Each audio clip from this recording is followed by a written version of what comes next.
Hey everybody, let's see if we remember how to do this. This is the Gaming Up North Ramblecast for the last time. We're killing it. Before you finish this introduction, why is that a picture of me above me? Oh, that's been something that you've left there. Yeah, that's been there for months now. It was from the time. Oh, is this? It was from the time when the cameras all wouldn't come through, and I had to do images. Sock puppet theater version. Thanks. No, it's fine. But yes, welcome to the last ever Gaming Up North Ramblecast, because we're killing the show, because we're tired, and video games are depressing. Yeah. Because all the companies do is lay people off. And gamers are horrible. But anyway, that's not really the real reason why. But we'll get into it a bit later. But I am joined as always by my lugubrious co-host, Mr. Adam Ashbridge. How are you doing today, sir? Full of protein, class. Excellent. That's what we like to hear. Full of vitamins and minerals. And I am also joined by the Sloopmeister General. That's what I wanted to say. Sliding Sloop. How are you doing? I'm not full of protein. I'm full of strepsils. And strepsils, and I had a chippy tea. So I'm full of fish. So you're full of strepsils and grease. Strepsils, grease, and carbs, which is, for me, the perfect Wednesday. So I've got no complaints. Yeah. It's better to be full of grease. Though. Yeah. It's why I've got good joints, because I'm always full of grease. Nothing can stop your joints from moving. Nope. So I don't squeak or anything, and I still got knees that function. I'm the opposite. My left knee wants to explode on a daily basis. Well, you're not eating enough grease. I'm like Kevin Nash. Protein will not solve that issue, sadly. You need to have more grease. You need to eat more. Just get a goose, pluck it, cook the goose, get the fat off it, and then rub yourself in the fat. Actually, we've got a tin of goose fat. There you go. Rub yourself in it. In the Christmas, we used it for the roasties, like so. Yeah. Don't put it in your bath because it'll block your pipes, but just massage yourself with it every morning. Just rub it on my knee. Yeah, rub it around your knee. And I bet you a tenner, that's not a real bet, by the way, that you will feel 100% better after 17 days. That's right, she's a doctor. That's very specific. This is not medical advice. Dr. Sloop Medicine woman. But yeah, so if you want my meal update, I had a balanced meal tonight.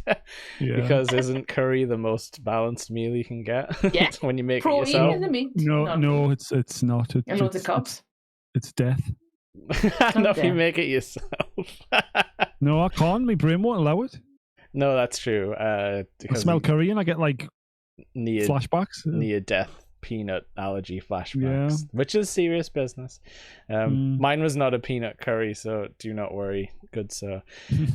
But yeah, so we're here to do our sort of end of the year, not quite game of the year, but a little bit game of the year. We're not really ranking anything. I just kind of wanted to get us together and chat about everything we enjoyed last year in gaming. It doesn't even have to be new games, but obviously if we got some of those, great. I played like two-ish new games. Yeah, I don't know if I've played that many new releases. But I really enjoyed some slightly older games. But yeah, and as I alluded to earlier, this is gonna like finish off our sort of gaming at Nerdy Up North in the spoken word terms. We'll still be doing our our regular streams and stuff. Yeah. So hopefully we'll be able to get into some fun projects in the new year. But yeah, we're gonna make a transition into wrestling reviews. Which it's a very untapped field of podcasting. Not really, but we everything's been done. We can put our own spin on it, definitely. It's more about we're getting to watch it and then laugh about it is the main attraction to me. I've already been practicing for it. I've watched so many pay-per-views on Netflix now that like loads of them are on there. Sitting there laughing to himself. Whenever there's a false finish. I remember this. You got me. Oh, there's another run-in. What a surprise. A DQ finish? Never. That sort of thing. Yeah. I'm up to where Brock Lesnar first came in. Oh, God. 2002-ish, was that? Yeah, 2002. The next big thing. Till he wasn't. Murder ham. He's so pink-faced. Yeah. He never looked well to me. Diverticulitis, man. That's all it was. His guts were churning the entire time. I'm gonna kick off the video game chat here. Yes. With one of the first sort of big things this year that that managed to catch my attention as like a must buy. Because we were chatting a bit before this, and I was kind of saying like, the money kind of put me off new games this year, being like, it's so expensive. The economy isn't great right now. Food is also expensive. Yes. And it put me off. So I was enjoying a lot of older stuff or just like messing about retro. But there's a handful of things that sort of motivated me. The first one being the Elden Ring Shadow of the Erd Tree DLC pack. I watched you play that, didn't I? It was great. Yeah. So I got that pretty much day one. If I remember right, it was a weird downloading experience where it didn't like trigger onto the Xbox like without me going and pressing something in the game menu that like a screen I'd never seen before. But anyway, okay. And this year also I had to like finish the game so that I could get into the DLC because it was that's in very like From Software tradition. You earn your way into the DLC. It's not just given to you. Oh. But yeah. So you have to like finish the game before. So you buy it, then you still don't have access to it until you've actually finished the game. Until you beat Morg. Fuck that. The Lord of Blood. I wouldn't have bought it until I'd actually beaten me. That's insane. Oh yeah, well I kind of did like a rush to get there. Yeah. Like it motivated me to push through. And I beat that guy easy because I guess I'd leveled up enough for that. Yeah. Like I beat the main game quite easily. But I was using like the summon guy who's like the mimic guy who copies your character and helps you out. Yeah. He does not help so much in the DLC though, because it kind of it doesn't take you back to level 1, but it kind of makes whatever character you bring from the main game like a baby again. And you've got to get new levels that only apply in the DLC by like beating baddies and so it's a real shock. They somehow managed to make an open world game actually have like sort of leveled off areas where you're like, I'm scared to go in here again even after like 60 odd hours of the main game where you're not really scared of any area after that. So you go in, fight horrible bosses. Like I got stuck on this like literally just left of the starting area there was this like mausoleum that had a crazy guy in with like a giant sword and a like a what do you call it, like an auto rifle crossbow. So you're just like, if you ever like tried to get away from him to take a breather, he was like, oh, how about this? Like, and you're just he took friggin' probably like 30 tries to beat, but then when you beat him, you get his sword and everything, and I was like, here we go. It begins again. And like Adam saw me beat a few bosses, and I did. It just ratchets up and gets scary again, which, like I say, you wouldn't think would happen, but it was very fun that it did. I still haven't beat the Mesmer Snake Man. I tried a few times the other night. He's still kicking my butt. But I'll keep going back. Is it a DLC that is... Does it have a like a linear plot, or is it like the original game where it's more like here's another area for you to kind of go around after you've done this? It's go ham, kids. Yeah, it's like it's got, because like Elden Ring's all about like you're gonna kill all the demigods and stuff like that are ruining that. I don't know, like Elden Ring, it's like, I know what people are like, the story doesn't make sense. Like it does have a story, but you've got to dig deep yourself to find it. It's all about like, you know, what if the gods just like destroyed death, the concept of death. So they could esoteric. Yeah, so they could rule forever sort of thing. And, you know, like start a golden order where no one dies. And then it's like, well, you know, it turns out this sounds like 2025. Yeah. Oh yeah.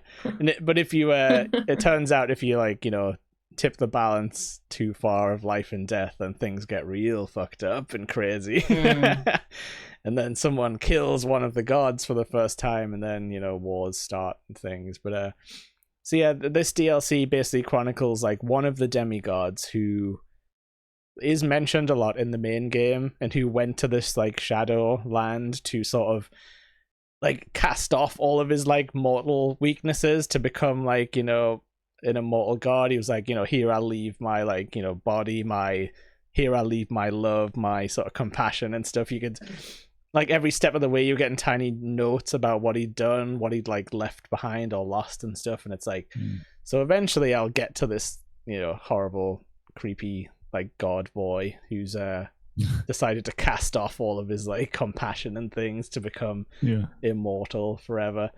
And I've heard that last boss is real scary. Well, like, you know, super hard, not like a horror thing. Yeah. But yeah, that was the first thing that got me this year. I still haven't finished it, so that might be a one that I get to in 2025 technically. Yeah. But that's the last DLC as far as I'm aware, because they're doing some kind of multiplayer game next. That they announced at the Game Awards. So yeah, Elden Ring will continue. The Soulsborns will keep on souls, and yeah. What is one of you guys who wants to take the next round of like what you had fun with this year? Fun. What is fun? What be fun? I mean, I finished Super Meat Boy, but that wasn't fun. Oh, okay. No. That was torturous as fuck. I remember playing that on the 360. It's on PC, on keyboard, it is hellish. With WASD. Hellish. But hellish, just awful. So that isn't a game that I enjoy playing. Well made, but it was not an enjoyable experience. In terms of games I actually enjoy playing, I think it got released last year, maybe it's even the year before, but I really got into Dave the Diver. Yes, I put him on the title card because I remember you talking about it. Do you want to quickly explain Dave the Diver for people? Because I've only seen bits of footage. So basically, you're a chubby lad man called Dave. It's very round. I like him. You start running a sushi place. You have a sushi chef who's this very pretentious, sort of wants to make the best sushi in the world. Yeah. And you've got your little mate who takes out on a boat. And you've got to go and get fish and various algae and things like that. I love algae. Then to take back and you make it into sushi.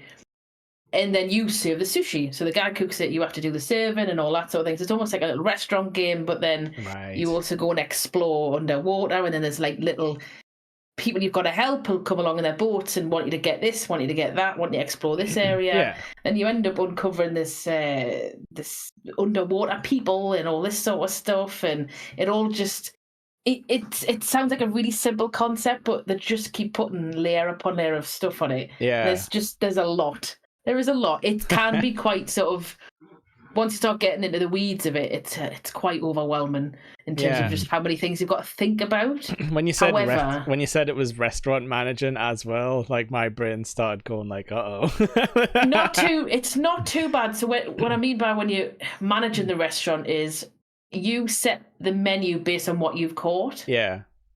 And then you're the server, so you get your people come in and they'll ask for a drink. You've got to pour your miso or your sake or whatever to the right line. A bit like Cooking Mama on the DS, do you remember? Yeah. And then he would, the lad with the wasabi and doing all the sushi, he would finish and you would go and pick the plate up and take it to the right person. You have to do it in time. If you don't do it quick enough, they'll go off angry, that sort of stuff. But it's really good fun. It's got a lovely, like, pixelated art style. It's really well made. There's clearly a lot of love has gone into it. And it's just good fun. You can upgrade your weaponry so you can get bigger fish. There's sharks. You can, dart them and then cut them up underwater and all that sort of thing and steal bits of them. And it's really, really genuinely extremely good fun. And there's a lot of stuff that you can do. And you can do missions as fast as you like or as slow as you like. Or you could just do a bit of restaurant management for a bit and then go and do a mission if you want to kind of try and level and get your money up. You get to the point where you can hire staff. So you're not the person doing all of the running. You've got a couple of people who might be helping you. And you've also got to manage the social media of the restaurant. So you've got, instead of Instagram, it's called Cookster. Yeah. And if you have a successful night, people will put pictures on and you go and like them and you watch your restaurant reputation grow and stuff like that. It's all that sort of thing. So I would recommend Dave the Diver if you haven't played it. It's a very nice, easy, but not stressful. But there's a lot to like there's a lot to think into. about. But it's but it's an easy, simple, straightforward game to play. It is one that I've wanted to check out, and if you check out the pixel art of this guy, he's immediately charming. Dave the he's got Diver. A little beard. Yeah, he's got a little hat on when he's out of the sea, but he's got a little diving suit and that, and he's got little flippers and stuff. And he's very round. He's great. It's very good. He's very good design. Rotund and chunky. And so, is there much because you said there was underwater people, is there much mystery to solve about the story, or is it kind of just a bit of fun? It all gets I mean, don't get us wrong, it took us ages to get past even the first act. The first act is just a lot of building the world, and then you find these people because you have to go and get an artifact. Someone on a boat comes along and asks you to go and get an artifact, which you go and get, and then you find these people living underwater, and then it just all unfurls from there. I don't really want to give it away too much. Is it Lovecrafty or is it still nice? No, it's still nice. There's some weird looking fish the further in you go down. And there's some fish that are real bastards, like eels that'll come out the wall and fucking peck you. Oh, man. Or there's certain fish that will chase you around. So you have to. You also have oxygen, so you've got to think about your oxygen when you're down there. You won't just swim infinitely. But there are bits where, a bit like in Sonic, where you had the bubbles that would come up. You find a little oxygen bit where you can go and refill, or you can pick up a canister which you can then keep on your back, and then you can use it when you need to use it. Oh man. Okay. And then you can get submersibles and all that sort of thing. They have a certain shelf life, and there's a lot, but it's really good fun. Got a quick question from the chat from Sinoy's here. How moist does this diver get? Oh, absolutely. Moister than an oyster. Moister than an oyster. Absolutely. Dripping. Sodden. Claggy. Dripping, slippery, like a porpoise. Is that a good enough answer, Graham? Is it? I think so. Yeah. I want to play this now. I hope it's on Switch. Yeah, I think it was on sale in the Steam sale in winter, Christmas. I don't know. I only paid about £15 for it. Okay. And I've had a whole lot of hour mileage out of it. Oh, I'm sure it'll be on Xbox. I'm stupid. I always forget which. It's definitely on PlayStation, I think. So it should be on Xbox if it's on PlayStation. You know what, I'm gonna check now. Davith the Divith, yeah. Davith the Divith. I want to quickly shout out a game that I just watched Chris play on our streams. That was quite nightmarish, an indie title. It was called Whittle Mistakes, as in baby talk for little. Yeah. And it was a weird game where you were a baby that had to go through an obstacle course. And an obstacle course of death, with a lot of bouncing and jumping over spikes and stuff, and a creepy lady talking to you, kind of like GLaDOS, but if she was in a baby factory. Oh, that's weird. And then he got outside, and it was like an apocalyptic sort of scene, and you could glide and stuff. Yeah. And then robot spiders chased him for a bit, I think. This seems very normal. So I'm going to peg this as the next Portal. It was definitely up to that level of Valve quality. No, it wasn't. It was rough around the edges, but it was pretty hilarious and like nothing I'd seen before. So thanks, Chris, for that. It's on our YouTube if anyone wants to watch it. Chris playing Whittle Mistakes, the demo, because it's just the prologue. It's the whole game's not out yet. Yeah, I've just checked. Dave the Diver isn't on the Xbox app, but it's on Steam, and it's 17 quid. Okay. It's worth that. I can swing for you the Diver. You can get the deluxe edition for $22.48. Deluxe. Oh, is that with the Godzilla bit in it? There's a Godzilla DLC. Kaiju DLC. Tasty kaijus. There's definitely or is it? It might be that. I don't know. They added Godzilla into the game. I can't remember if it was a DLC or if it was actually just added in as part of an extra end bit of the game. I think they did a crossover with Dredge as well. Dredge might have been the thing I was thinking of when I said, is it Lovecrafty? Yeah, that's good. I like Dredge. That's a really good little game. You're getting into your like sleepy town fishing games.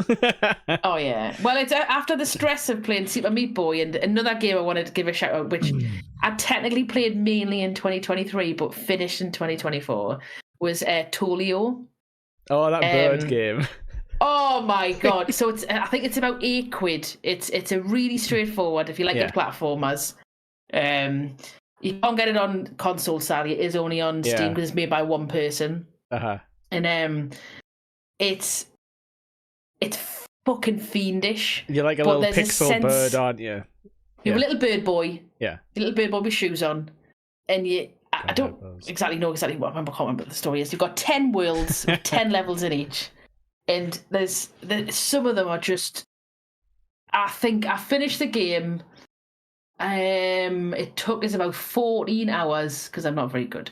And I got about 7,240 deaths. Whoa. Or something like that. So that's not great. That's what I was going to say. That was like you said, about 14 hours of like solid platforming, like like no breaks sort of thing. So that's it's so that's some good intense though. Gaming.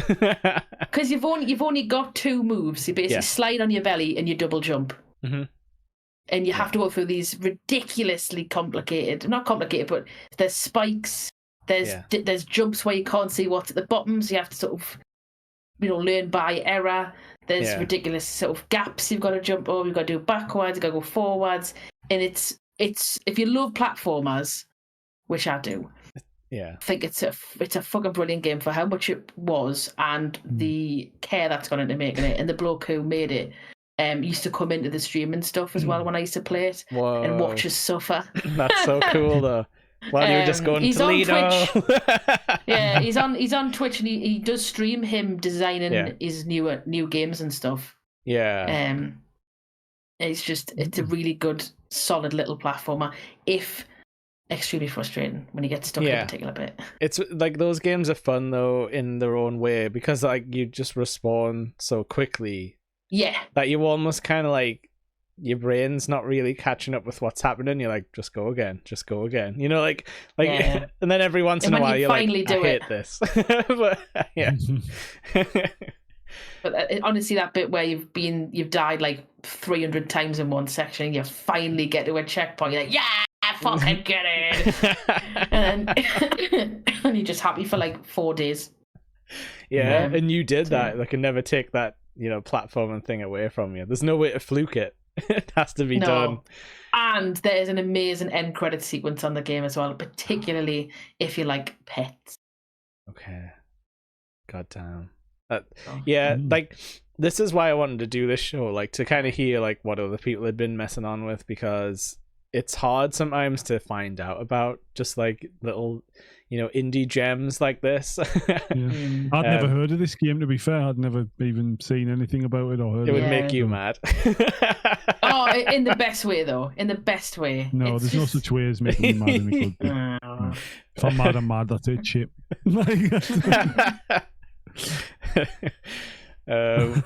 Actually, yeah. In the similar vein, me and Adam had a lot of fun playing Alfred Chicken this year for Halloween. Oh, yeah, of course. That was our Halloween special where we loaded up Alfred Chicken. And he talked to us as well. He called the show. It was definitely him. Not just a from beyond the grave. Not just a phone message from the 90s when you called GameStop or something. No, definitely not. It was live. But yeah, Adam, what springs to mind as one of your favorite 2024 gaming experiences? Well, one of mine definitely is Alan Wake 2. Yes, we played a lot of that this year. As in, me and Adam went through the whole game with me watching. Yeah, it was it had everything you wanted from like a psychological sort of thriller, didn't it? Like yes. All the weird jump scares, but not in a place where you think a jump scare would be. It was just bang, like on the screen, wasn't it? It was like, oh, like a real person's face on the screen sometimes as well, and you're like, the medias are being mixed. Yeah, that's the thing about Remedy. Like with obviously the first Alan Wake was quite like interactive in that sort of way, wasn't it? But the second one, they just took it up another notch. Yeah, and it's like, how many years in the making was it? Oh, while I think 13 years or something. Yeah, I think original Alan Wake, was that not original Xbox? Or Xbox 360? It was 360. 360, but within like the first few years of 360. Yeah, it was 2010, I believe. Yeah, I remember playing that one. Yeah, I loved the first one, but the second one just took it up, even like my expectations even further, because I didn't know what to expect when I bought it. I was like, I didn't want to watch any reviews or anything. Yeah, but I went into it blind, and I completed it already before we done the stream. So, but the second time round, it's like a different version, so there's things happen differently because it's like a new game plus sort of thing. Yes, but it's like there's bits that are different in the game, and you're not going to know where it's going to be. But I kept on mentioning through the stream, didn't I? Get this wasn't here last time, or like, and you got like the full ending as well, like the sort of post credits scene ending. Yeah, so that was fun. Yeah, it was really good game. It had like great gameplay, like puzzles, and like it just mind fucked you from the whole way through. It was just like, oh, this is weird, and you think something's like solved, and then you're like, oh no, there's something else weird happening. And this was like the sort of the first one where they properly explored like their extended universe and stuff. Like the characters from Control were like mentioned. Yeah. Like, is Control made by the same developers? Yeah. Yes. So like, have you played that? Or seen I love Control. I really liked Control. Remember the janitor? Love Alan Wake too, remember Artie, the janitor? Yes. He's just in this. Like he's doing the same thing. And he sings on stage at one point. Yeah. It's beautiful. Was it like Artie and the janitors or something like that? Or there's there's like posters and everyone's like at the bar to see him play and stuff like that. And he's like he's like your friendly face. Every now and then you'll sort of turn a corner and be like, I can say his weird stuff. Yeah. Or weird analogies. Yeah. This this Alan Wake 2 came into my life at a time when I'd literally just got done with like a massive Twin Peaks binge, and I watched The Return this year, like early on this year. Finally got around to like watching that and probably digging into like all of the David Lynch sort of that whole saga, because I tried to watch original Twin Peaks like when it was on Netflix, like like years and years and years ago. So the thing that pushed me through was like a podcast was doing like a watch along thing, so I I listened to the podcast, and then when they got up to Return, like past Fire Walk with me and stuff, then I started watching like and matching up with the cast and stuff, and that was friggin' amazing. Like there's some stuff on Twin Peaks The Return that I'll never stop thinking about, like for television and stuff like that. And like Alan Wake was very much a love letter to that kind of that exact David Lynch like universe. Like they wear it on the sleeves. They're not trying to be like, this is like our idea. It's very much like wink and nod. But like it's very much like a game developers game, like they made it for themselves. There's a lot of really cool like development tricks where you're like, how did they actually do this, you know, like where the scenery will morph but there's like no loading or anything. It's just like the cat, like, you know, it'll actually like change around you and stuff. And the transitions from like graphics to real person, it's jarring, but it works. It unsettles you, like uncanny valley sort of thing, isn't it, where you're like, oh, now he's real. Right. But the graphics are that good on the facial expressions and stuff, and like you can see like moisture on their faces and stuff, and like it's weird. Like, and then it goes to like the real person, and you're like, whoa, it's like the face capture is like perfect because it's like it is exactly like the real person. And there's a whole entire very moisture oriented, aren't we? Yeah, it's a very wet game, wet and sticky. And gooey. It's the black goo everywhere. Oh, lovely! No bit of goo. There's like a part where you end up on, like, you just sort of wake up on a chat show, and it's like a guy who's been acting in stuff. I don't know his name, like Mr. Door or whatever he's called in the. He's called game. Wallen Door, Wallen Door. But he was in like Star Wars Acolyte and stuff. Like, you know, he's a legit, like, you know, known actor, and he's just like interviewing you about a book that like your character doesn't remember writing, and like, you know, there's like the crowd laughing and stuff, and he's like, but you're feeling the same thing. Like, why am I on a chat show right now? And then there's a whole musical sequence with this like band where and everyone does like the silly dance together. Because the band who did the music for the game, they are a Finnish band. I can't remember their name. The Old Gods of Asgard. The Old Gods of Asgard it's the Old Gods of Asgard is the game. Oh, sorry, like the real band. The real band. Oh, I'm gonna have to look it up now. That's all right. I'll just say hello to Azalin Blackshield, who's saying they've been following us on Facebook for a time. Finally getting to catch us live. Awesome. Thank you so much for dropping in. We're just chatting about 2024's video games. Video games. But yeah, I would definitely recommend Alan Wake to any like horror mystery fans, because it's just a fun world to be in. Yeah, the real band's called Ports of the Fall. Yeah, but they're so good. They did the music for Alan Wake 1 as Old Gods of Asgard, and then they did music for Control as well. Yeah, as Old Gods of Asgard, and like the stuff's on Spotify. It's so good. It's like that like 80s sort of like balladish sort of power metal sort of stuff, and it's so good, man. It's like if I was going to be in another band, it would have to be like that. Like the last boss battle, Sloop, like you'll enjoy this. Like it's kind of like a thing where they have to blast away the dark place, like the world of darkness, with like lights and like music, you know, like human like artistry. So like they have the old men, like, you know, all in the leathers, like set up on top of a bus and everything, with all the lights going off, and it zaps all the zombies and stuff like that while you're like running around in a boss battle. There's like a rock band going and they're like setting off the stage. The darkness away. Yeah, they're like setting off the stage pyro, and it's like stunning, like flashbanging all the zombies and stuff. Like a shadow people. It was proper intense, that fight, wasn't it? It was great. Oh yeah, and then the bad, you know, like the bad man comes and roughs you up a bit. That part's scary, but before that you get to enjoy like a good old like rock concert. But yeah, man, that I enjoyed that. I've completed it twice in 2024, so yeah, and we got to see the secret ending, so worth it. Yes.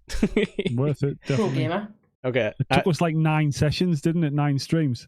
Oh yeah, so it was definitely in there for the long haul, but like I say, I enjoyed it thoroughly. I want to chat about a video game it's made most people's game of the year lists. I'm pretty sure it kind of, other than Astro Bot, it's kind of like the one runaway like success game.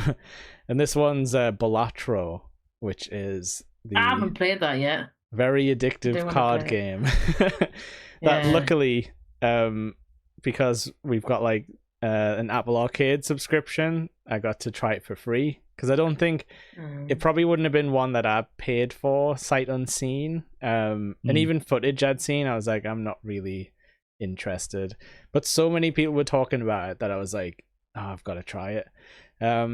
effectively what it is in its most simplest form is a card game, like with your classic 52 card deck as is. What you do is you make poker hands.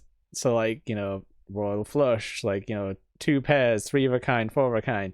And those like have different scores. And basically what you're trying to do is like hit a certain score. It starts off 300, then you get like 600, 9, keeps multiplying. But what you get is it's kind of like Binding of Isaac, if you've played that, or like I've heard of it. roguelike I've got it on my games. wish list, I think. Yeah. So you unlock different Joker cards to add into your deck, and like different other cards. Like, technically you could, depending on what you unlock in your run, you could end up with a deck that's all, hearts or something crazy like that. But yeah, you unlock Jokers and they'll do fun things like, every time you get face cards like a king, it'll be like a ×2 multiplier. So that'll encourage you to build your deck to like chuck out the number cards and try and get more like queens, kings, and jacks and everything.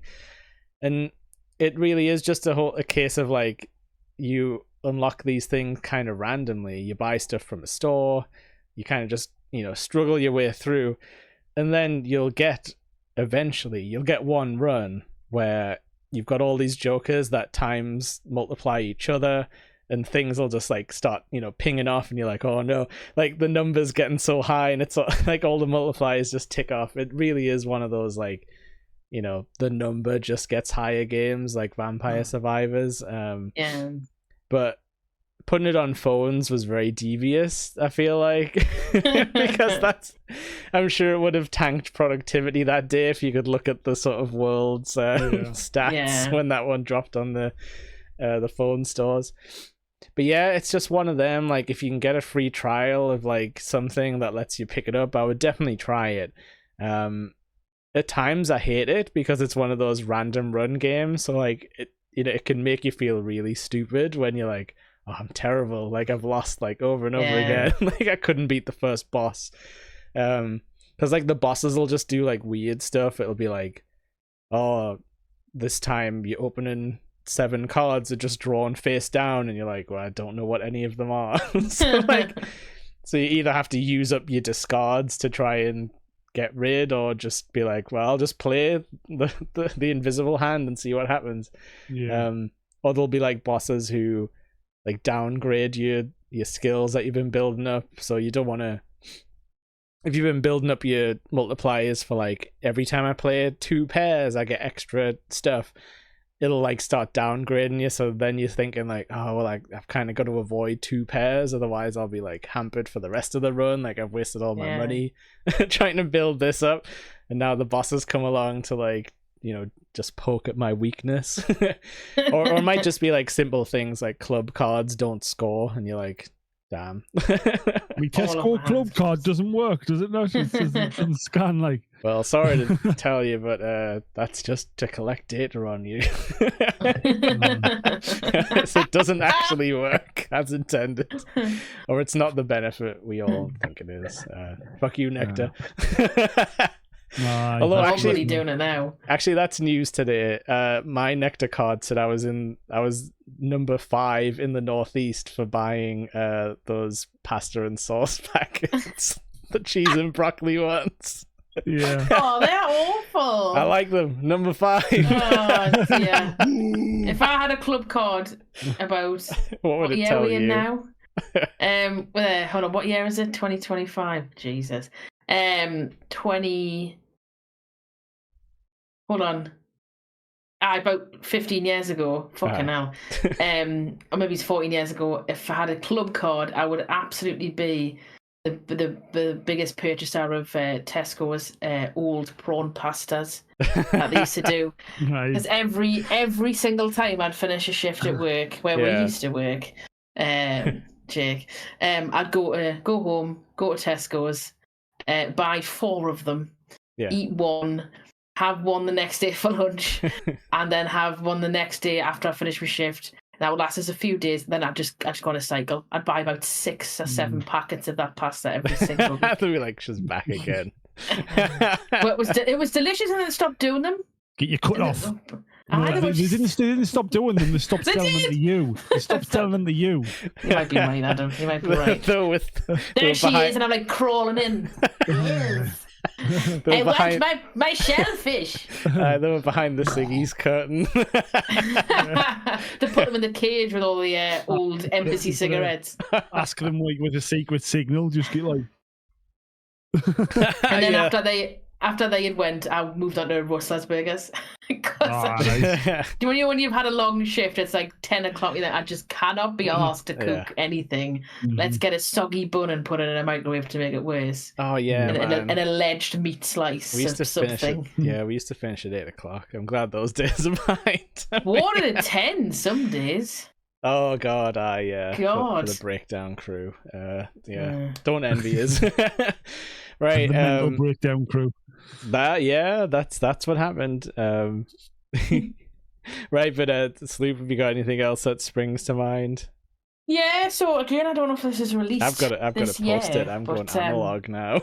I've got as a couple that I've sort of dipped in and out of. There's one called Serial Cleaners that I really enjoyed. I think it's a couple of years old. Yeah. And you're basically you go and clean up crime scene to the mob.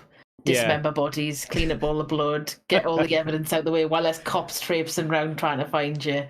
And I quite like that sort of like outwitting the cops by only chainsawing people's legs off at very certain points, and then chucking them into. There's like a level that's a bit Fargo-ish, where there's like chippers.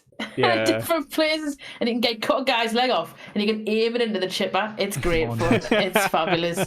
So if you want a little bit of just sort of actually no, you do have to think a little bit because there's a lot of strategy in some of them where you've got vents, but it's like security cameras and hiding spots, but it's very like silly and absurdist. Like it's got a beautiful art style though. It's all kind of like it's all like it looks hand drawn anyway, and it's got this really cool, almost comic-esque art style to it, and it looks lush, like the level transitions and stuff like that, and the menus and stuff. It's got really nice art style. It was very different. Oh, in my head, I was definitely thinking, it probably looks like pixel stuff.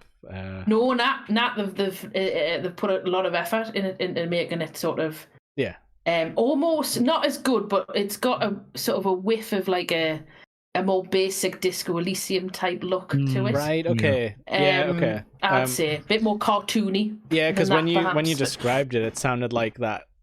What's that game where you like bust into like houses and like shoot everyone? It's like top down. Hotline Miami. Yeah, that's in my head. I loved Hotline Miami. That was crazy. I love that. I think I played that on stream. You did. That's I watched you play a bunch. Really, really good fun. I love Hotline Miami. I didn't play that this year, but wholeheartedly recommend it. It's very silly though, because you'll just run in a room and some guy will shoot you with a shotgun. You're like, like it's like a jump scare.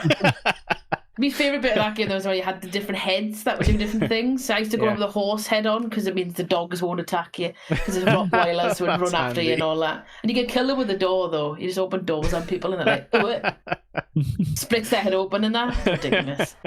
And then the other game, I've just started playing it like the last sort of 2 weeks. Yeah. It's definitely a few years old, but Grim Dawn, which is a very Path of Exile-esque sort of like a top-down Diablo, like isometric, that sort of thing, and I'm enjoying it a lot. I feel like that sort of game. Is that like is that like a pay and you get it, or is it like a free to play thing, or? No, I think it's a pay and you get it. I didn't pay that much for it either because it's not very.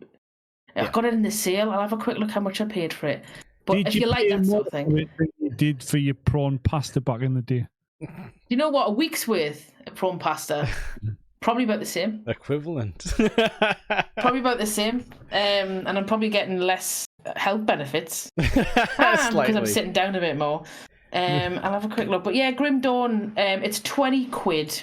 Okay. I think I paid about 10 in the Steam sale. Yeah. But if it's a full-on Diablo like kind of thing. It's a full-on game. Like there's no like, you're not going to get grifted for skins and all that sort of nonsense. Because I think it was out 2016, so back then I don't think it was much of a thing to grift with skins. Oh, so Noise is like it is now. He's saying incredible. He loves the Pyromaniac class.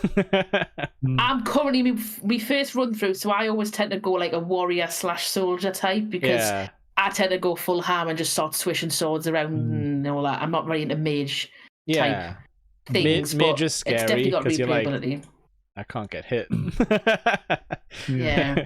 But I really recommend Grim Dawn if you like that Diablo Path of Exile ilk of game. It's very well constructed, looks lush, complicated enough to confuse us but not to overwhelm us, which is always a good thing as well. That's good, because I do get sort of like, gloss over if games get a bit too complicated. Path of Exile's skill tree was one of the most ludicrous things I think that's ever been created in gaming. It's bigger than the friggin' sphere grid from Final Fantasy. Around, it's like a fucking solar system, whereas at least Grim Dawn is a bit more linear. I know, and I know this is probably like really old ground, and like the Path of Exile fans don't care, but like, as a game design idea, like, how am I supposed to feel like me putting a point anywhere matters until I've got like 1,000 points? Like if I put one in and it's like plus whatever health, like I'm not gonna feel that because it feels so like too big to matter. But yeah, sphere grids, chuck them out. Don't like them. Never did. Okay, yes, I've got a couple. Recommend.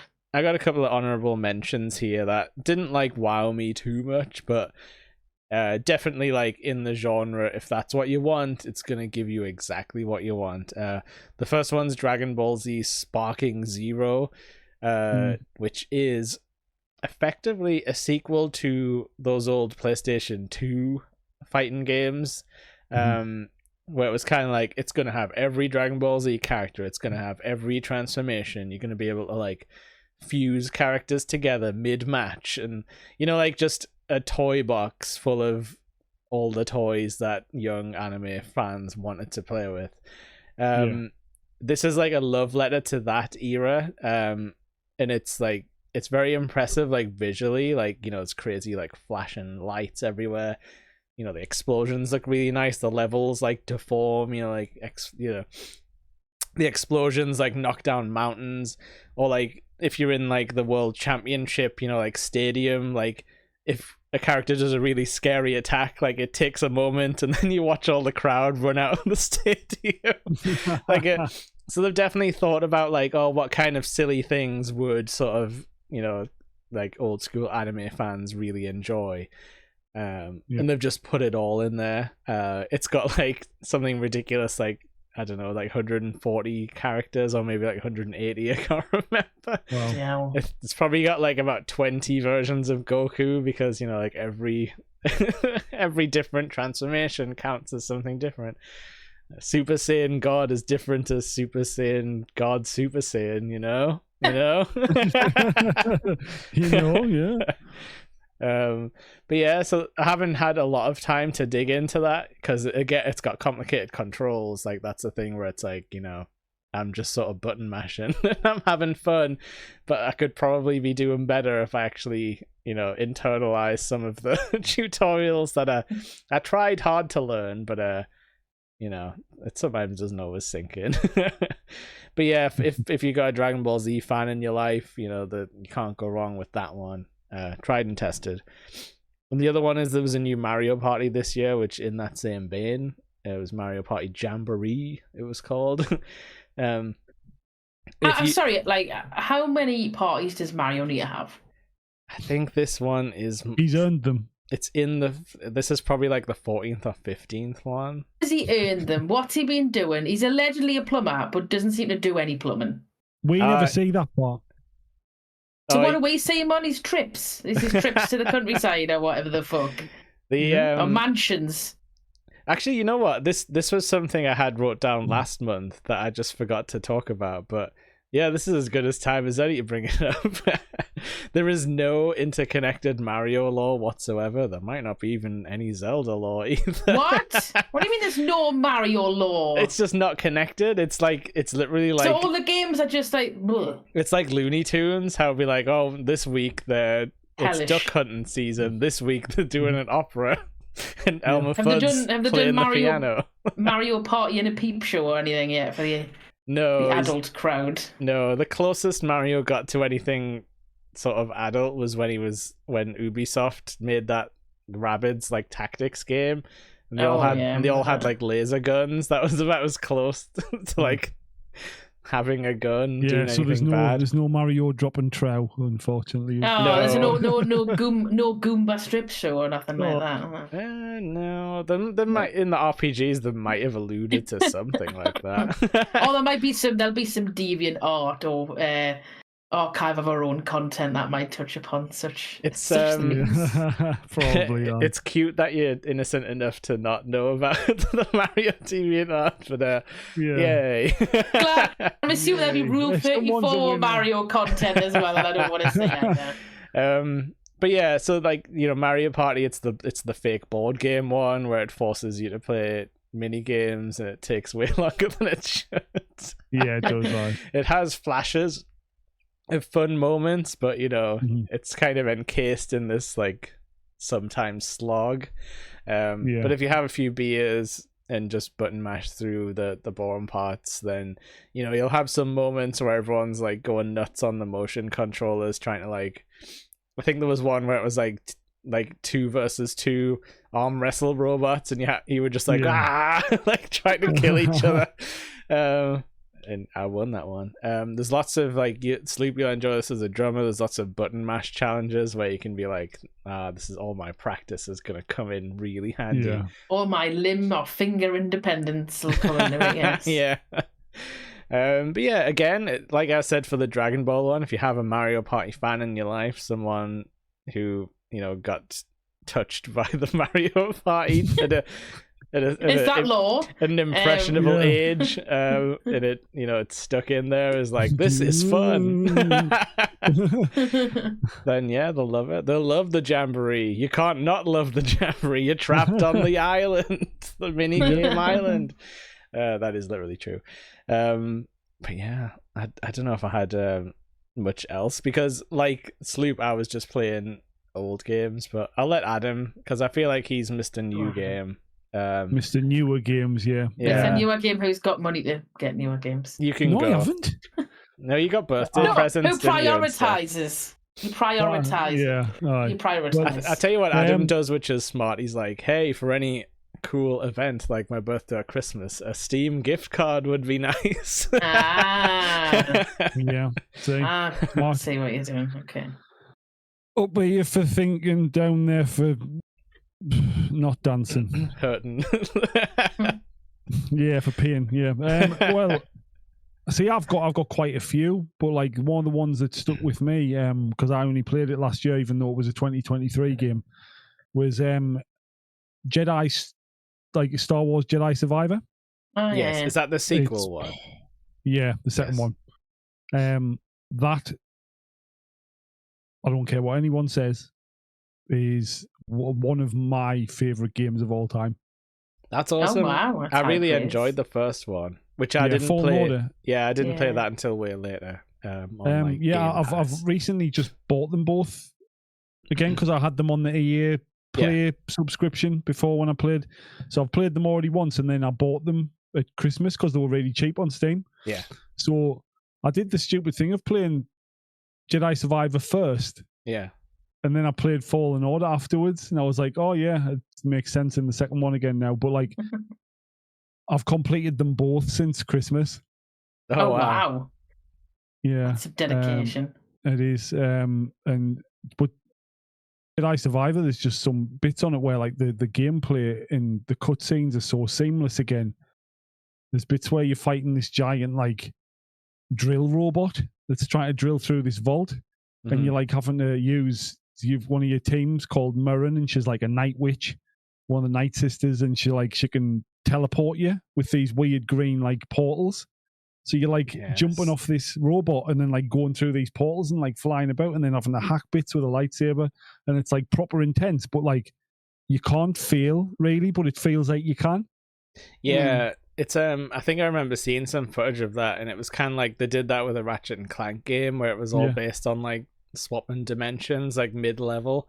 That's pretty cool because I love the first one. Same. But I'm like I've just completed that 2 days ago.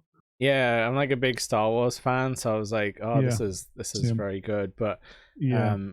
it's kind of disappointing that they've never took Cal Kestis, the main guy, into like the live action TV show stuff. He's great. He's so good. Because they already had, anyone who's played the game, it's like, oh, you've already got an established ragtag group. With your crotchety pilot, you're sort of like, yeah, Grease. Yeah, Grease. Grease-dritis. Yeah. And then Sia, who's like a getting master Jedi but tries to hide it. Oh, yeah. Yeah, it's just so good. And yeah, like you said, the last surviving Night Sister and all that stuff. Yeah. Also, Invader Zim's in that second game. He's that horrible guy. What's he called?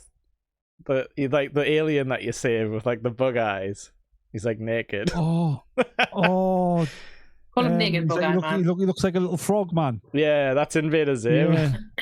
Is it? Oh, I thought that was what's his name? No, he's got a weird name, but you save him from one of the main bad guys. Yeah, and then he like takes you up and meet his wife and all this like mundane stuff. Yeah, and you're like, I don't care about that. I want to come on the adventure with me. Weird guy. But like the storyline and everything, it's just there's not one point in that game where I got bored. That's good.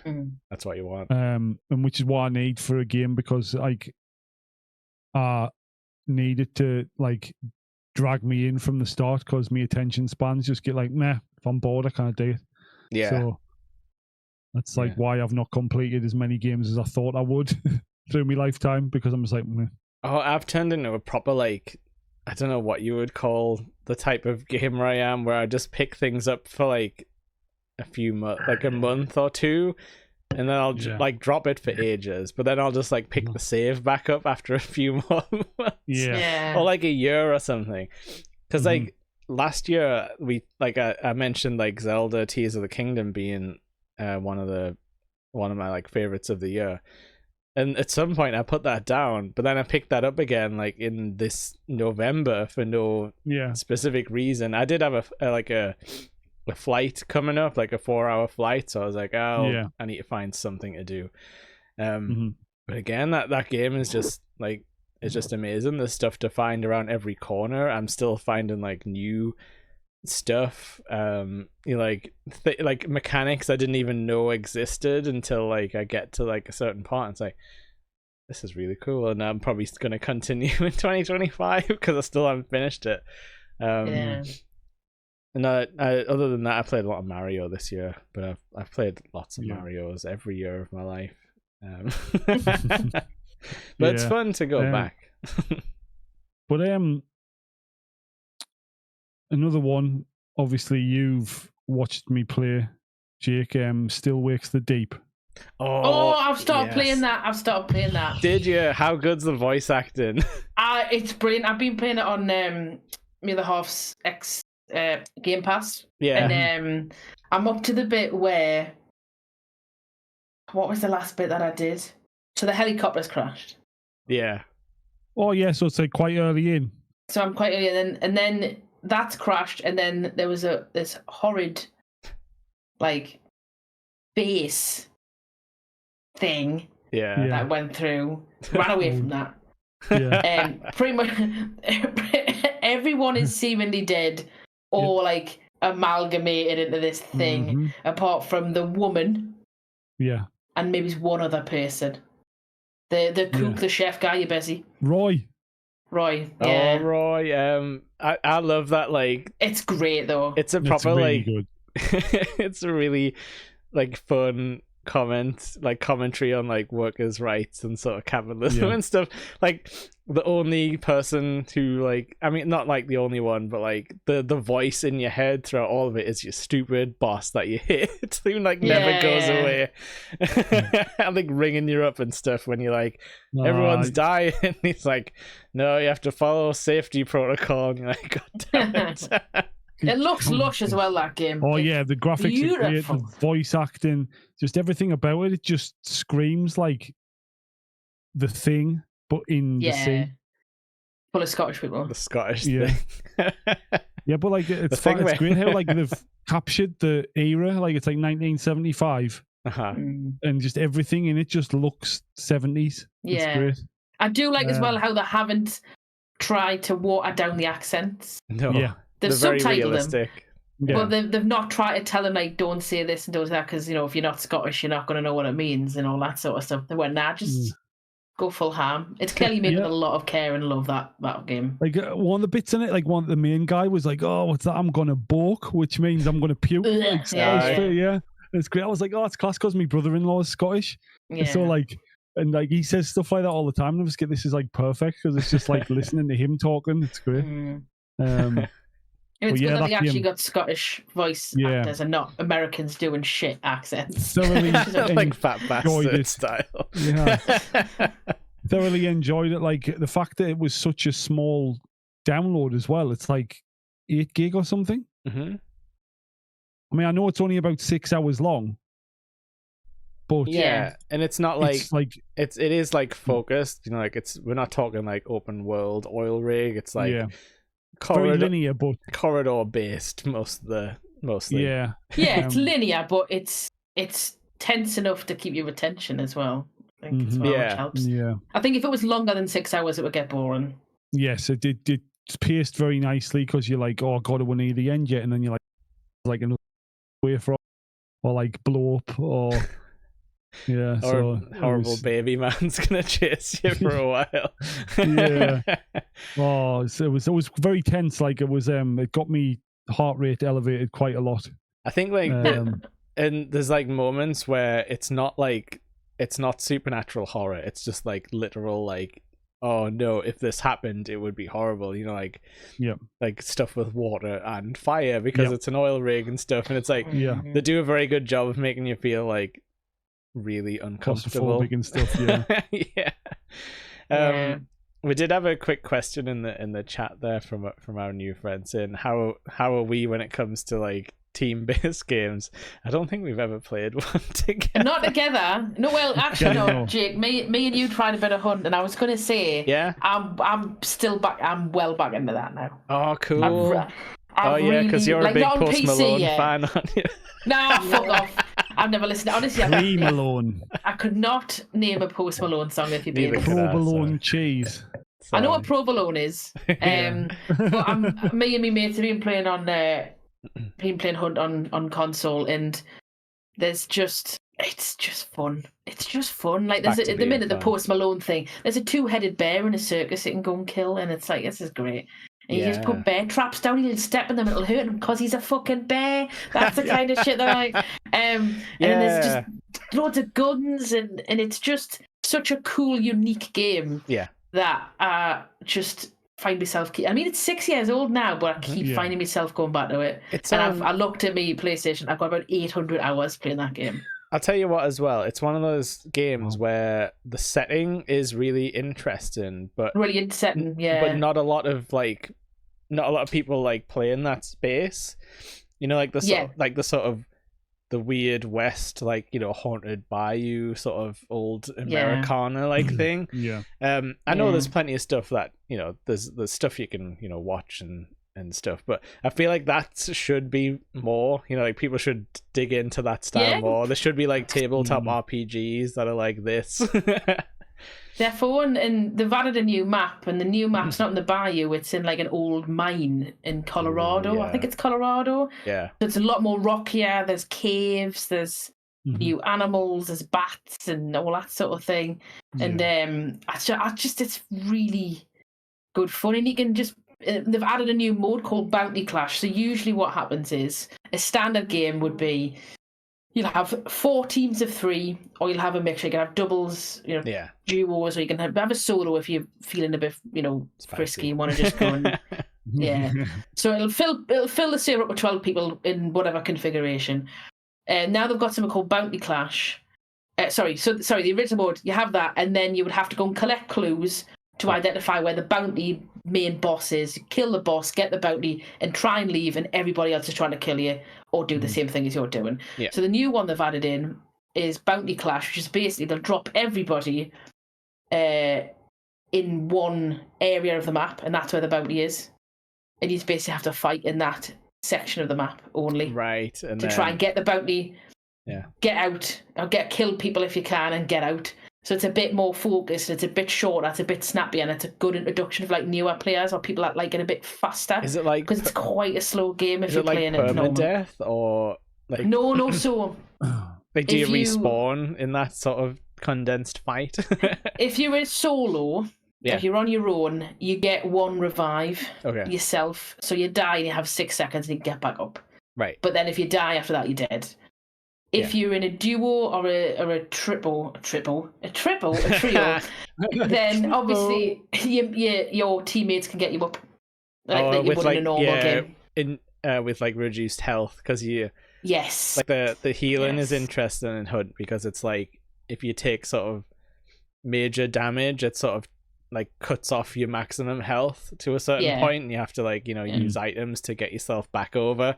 It's like I've seen that sort of system used in a couple of like tabletop RPGs where instead of like hit points, instead of like 50 hit points, it'll just be like, oh, major damage takes like 2 ticks away, and then that's like your new max health and stuff. It's quite interesting to sort of because like video games are like, now it's like either recharging health or a health bar. That's kind of the 2 flavors you get now. Hunt, you've got the different chunks. So you can have like a Hunter where you've got 3 big chunks, which means you've got 3 sets of 50 health. Yes. So if you get shot by a guy with a gun that does 110, it'll take 2 chunks off you and then a little bit of the other chunk, but your other chunk will refill, but only to the end of that chunk. You can find you can get your chunks back, but you can only do that by if you've got a particular trait, but I don't think there is one, or by getting the bounty and banishing it. That'll then get you back up to full health. Yeah. Even if you ended up burning a chunk off and you've got a first aid kit, that's not going to bring that chunk back because you've burned it off. The only way you're going to get it back is by getting that bounty.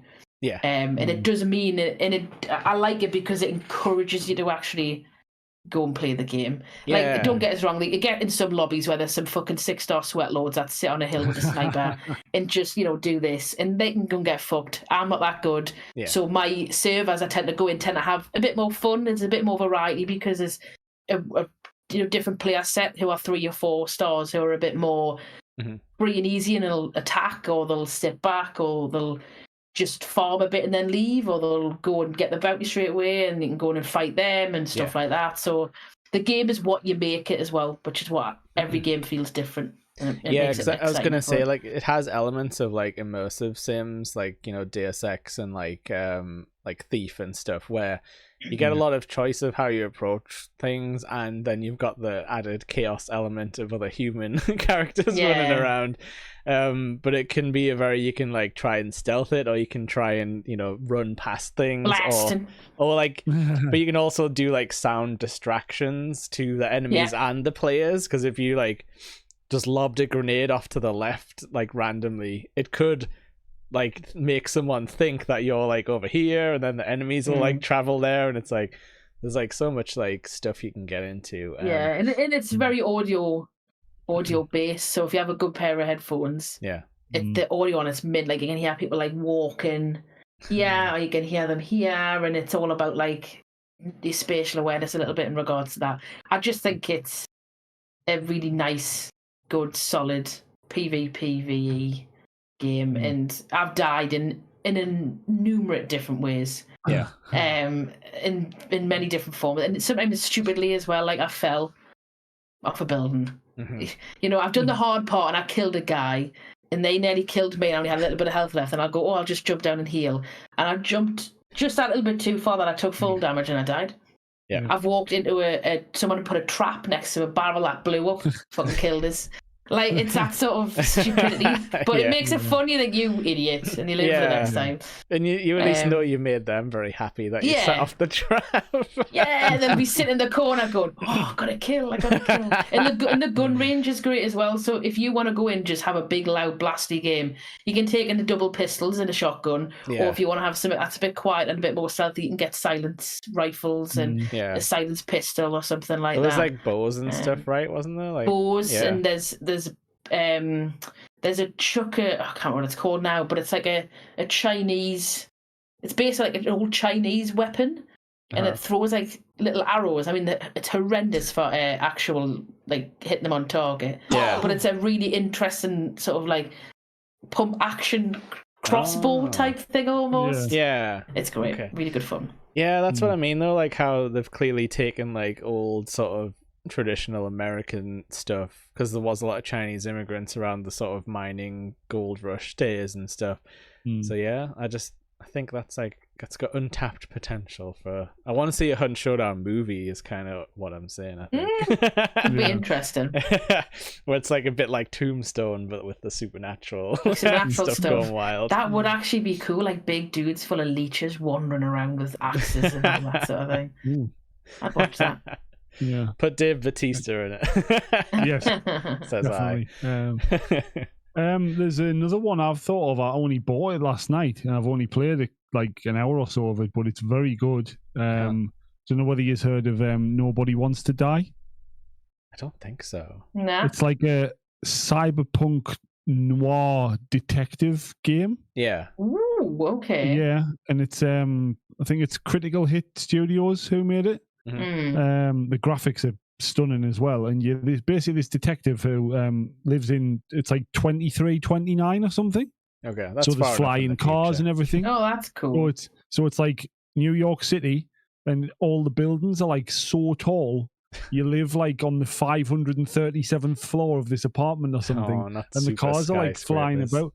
Yeah, and this guy, and it's in a time where immortality is becoming a thing. So like you start to get old, and you buy another body to put your consciousness in. Only the rich people can afford immortality.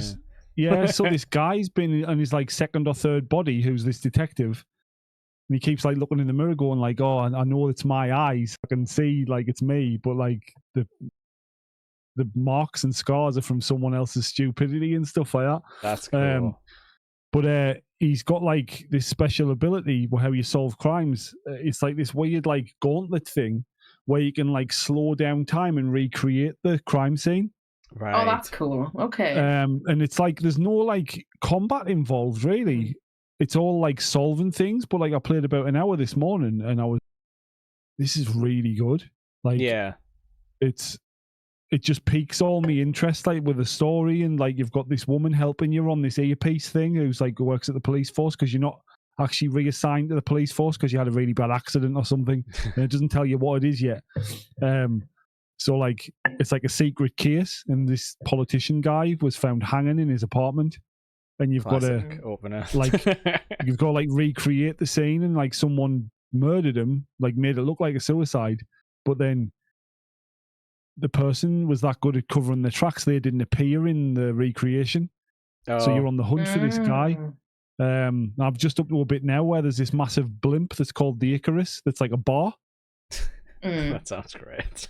And it's just crashed into your apartment building, and you've got to go investigate it. I was like, I woke up, what the fuck? Ooh, the bar crashed into the house again.